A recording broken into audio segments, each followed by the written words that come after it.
Hello guys, आप सबका स्वागत है हमारे यूट्यूब चैनल का।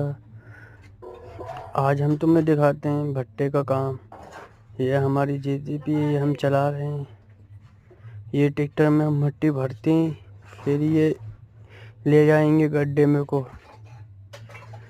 इसे 2-3 दिन तक तो पानी में डली जाती है ये मिट्टी।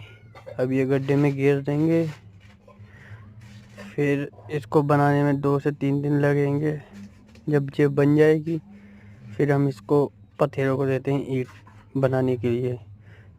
और पत्थरों को कैसे देते हैं मिट्टी हम तुम्हें दिखाते हैं दूसरे पार्ट में। तो इसके लिए हमारे चैनल में बने रहें।